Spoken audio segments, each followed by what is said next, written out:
Today on Shelby Headline Magazine, we take a look at a man that's had more adventures than Indiana Jones. Now take this for example.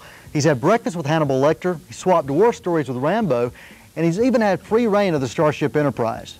Feature film star Charles Napier has acted in over 100 motion pictures and dozens of made-for-TV movies, pilots, and miniseries. But to be an actor wasn't his original intent. So I had no idea I was going to end up an actor. I wanted to be a coach. And I coached 1 year in Kentucky in a high school. I ended up teaching like history, and I didn't know too much about history.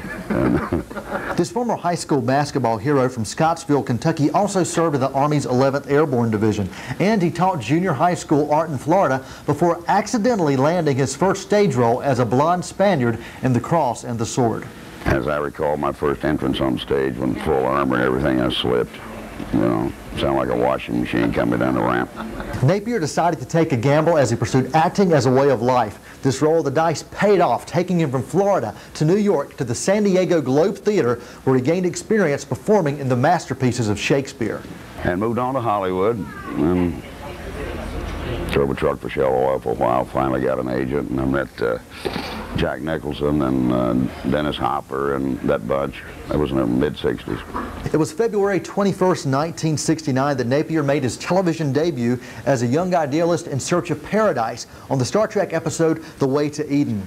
And Napier secured this part simply by jumping on a coffee table, playing a $5 guitar, and singing the song House of the Rising Sun. But what I didn't know is you had to do that with a full orchestra. I showed up next day, and I walked into a room of, 100 musicians. And I'm dead. A very snooty orchestra director, right, who hated me on the spot. And I said, look, let's make a deal. I don't know what I'm doing. And he looks at me and he goes, I love it. Here we are, Paramount, spending millions of dollars, and you don't know what you're doing. I said, no, I don't. I said, I can't read music. I don't know when to come in or anything. He goes, okay, I'll help you out, kid. And he said, when I nod, it means you start singing. Having completed work on numerous television shows and films, Napier took a Hollywood leave of absence from 1970 to 1974 and became a writer and photographer for a national trekking magazine, traveling the entire country. While on the road, little did Napier know that the monumental Alfred Hitchcock was in search of him after spotting his talent in the Russ Meyer film Super Vixens. One day they came in looking for me and took me to Hitchcock, and he said, all he said was 2 words, sign him. I never saw the man again. It was really funny. I go in a room and there's the great Hitchcock, and they've got a gown with a suit with him. He said, when we go in there, don't say anything. And I go, sure.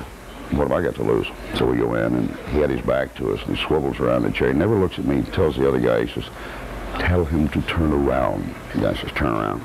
So I turn around. Sign him. Under contract with Universal, Napier starred in television series like Beretta, Black Sheep Squadron, and Kojak. And Kojak was where he was first introduced to an unknown actor by the name of Sylvester Stallone. And it was Stallone that would someday give Napier the chance of a lifetime in Rambo 2. What Rambo did was open up the international market. I went to Italy I've been working out of there for 10 years, and gave me another area of opportunity to do films. Other films to his credit include Married to the Mob, The Blues Brothers, and Academy Award winners Silence of the Lambs and Philadelphia. When working in the States, Napier travels with his family. His wife is former Cleveland County native and Burns High School graduate Deanne Wilson. Together they have 2 children, Hunter and Megan. I didn't start out to do it, it just sort of evolved. And beats lifting heavy objects, and I'm still doing it. Now just about everybody's dead that looks like me, so I keep working like